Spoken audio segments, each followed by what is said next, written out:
salaantaada u diyaara cutub ka tirsan ciidanka qaranka jamhuuriyadda Soomaaliland ee jiidatu ka raq mudana madaxweyne ku soo dhawow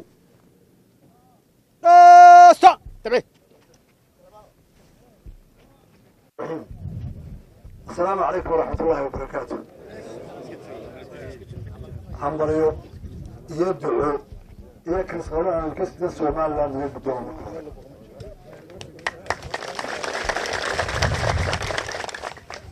dadka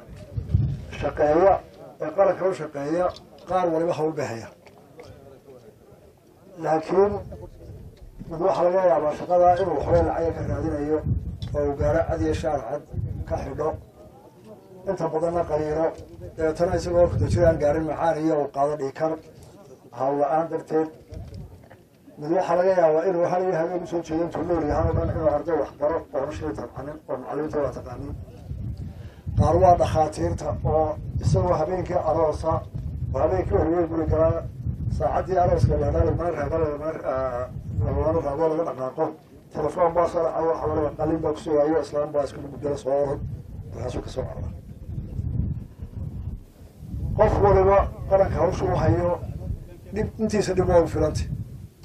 لكن شغال الأسبوع الرئيسية والله جاي ورا ده فضل هاي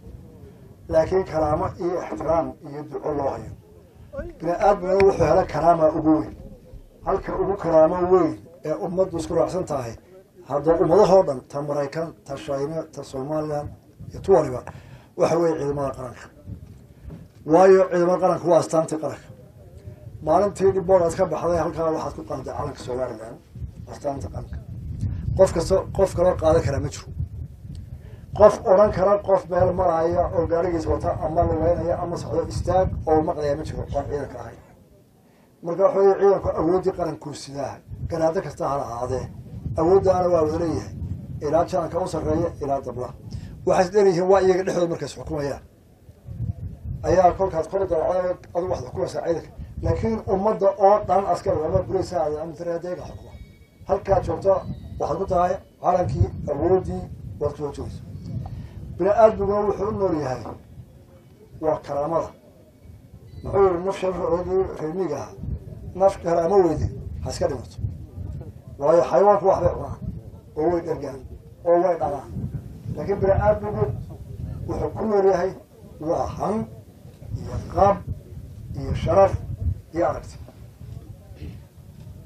رب الله بخلك تشوفه وإذا كان ضيال إذا كان لكن أنا جايو عرورة يمين أو باشفر حن هرتاج كم دي هاي يبغى يروح مكير إلى ما أنت إلى ما أنت هو حيتاجين فرد يقارب بضمك رب بدل كيسة دو ربا قارب على كل سنة مريان هوشا عشان هكو على ريوبنا هذا بركة هكو أرتان قريهنا يدتي نطلع عن هكو على ريوبنا هو صراحة أجل إنسان ينفتح هو إنسان يدرك وحوق عون إنسان إلى هاي مالك له حساب تكسيرية قوة كل تكسيرية وريو تكسيرية عافمات كيف تكسيرية في آخر ذي تكسيرية تكسير سرقوتان مركز نبتها قبطان يا فيرانتا يا هواها ترى مرنا بها يا شهدان كل دوسوس ترى هذا مركز الملايين ماشي على السيط يهرب باقي هالشيء وإلى هذا تسولوات وحاجة العذر ما له وين حاسس كريبانة شرعي توصل وضعي وحق فرد كورة جيد هورا جوغا تضوع عرورنا أرجع كوريا واحد يشاء عرفت عسكرت اسكولية بلاش قولك انت أسبوع كودير أنا عرفت علي يسويها مقراضي بالكورة يعني هو عجيب إلى عرفتي إيه الدمر كيني وصارت ترانت waxay codsatay isagu ha maqlaan shay toosliga maqay todobada carruuraha bada hargeysa jaamacadda ku haya halka uu jooga waxa yeeshaa madaxweyne wax kala kooban ma isoo hayn dalka inoo daafo ana carruurta waa la rafanaya laakiin carruurta iskuulada waa qaaliya carruurta ciidamada xagga hore uga dhiglash waa raayay guntan oo laga doono golayaasha xuquuqda askarta hadii la yiraahdo gabadha aqligeeda halkan maanta warkaan sida iyo fariinta noo soo waamahay horta waxaanu nahay ciidan nabadoona oo aan cidda ku duulay ee dalkiisu ilaashanaya oo wixii ku soo xadgudba iyo wixii fidqaada ka wada qabanaya waxaanu nahay ciidan aan cidda weerar ku ahayn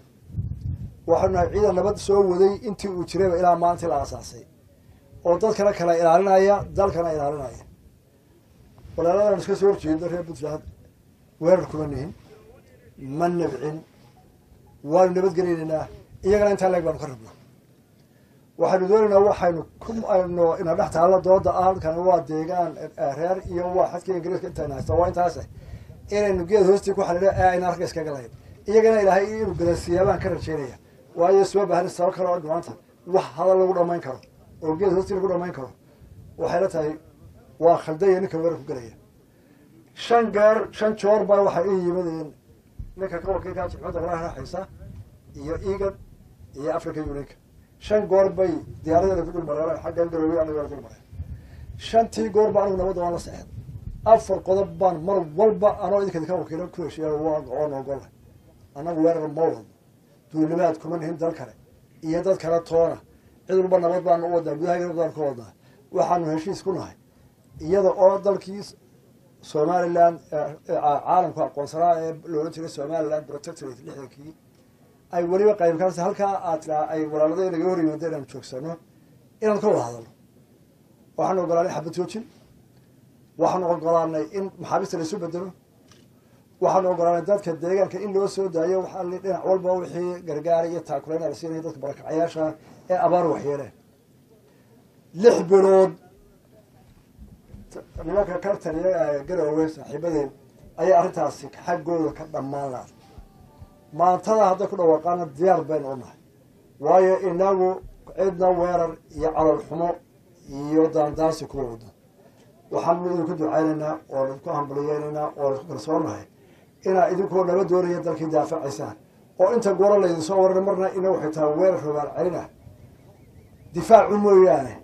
maynaan samayn marna iyagu diyaar garooyo maynaan difaac inta weerarka soo qaadan weerarka ku sameeyna akhirta attack oo suuq mar walba waxaan warnamayaa weerarka nabad gelisaan sabab xaq taas weyn ma jirtay wixii ka dareen difaac lagu yimaado ilaahay inuu gargaaray inuu istafaa waayo nin qori kula soo cararaya timaar barka laakiin inagu waxayna doodo ku dhamaysanayna dagaal la uma socono dalkayga dhexdiisa aan uga haysataa waa nagu hor joogsateen waa idin fadhina wali xabad baa ku darsaadaha laga daayay walaal farisa wadarna waa inta qura dadka deegaanka walaaltinimo iyo wada tashi iyo Somaliland oo saan wadna arinta noo socono farinta noo xasaawata aad iyo aad baan ku mahadnaqayaa dadkiinu inay jecel yihiin inuu qof walba naftiisa horeeyo xishoodkii afka iyo niyada mooyaane dee waa ogtihiin tii koob caanahaysay tii la wariyada haduu bixisay kee boqol dheeraha la bixiyay dacay la ka dacay tuula Somaliland oo ciidanka qalbiga ku hayn oo waxa la qashay dadkuna waa wada inta insha Allah waxaan ugu ducaynayaa fi aakhirsan ilaahay Allah idin hayo in dhibaatooyinka badan ay qabtaan ilaahay inaynu waartiqaad xalilo inuu soo dejiyo waxaan ku amaanaynaa sabarka oo yarateen inta qabtaan idinka qoysaskiinu laakiin qaran baa dhisan qaran kale hawsha suulay aad iyo aad baa mahadsantiin. Assalaamu calaykum wa rahmatullahi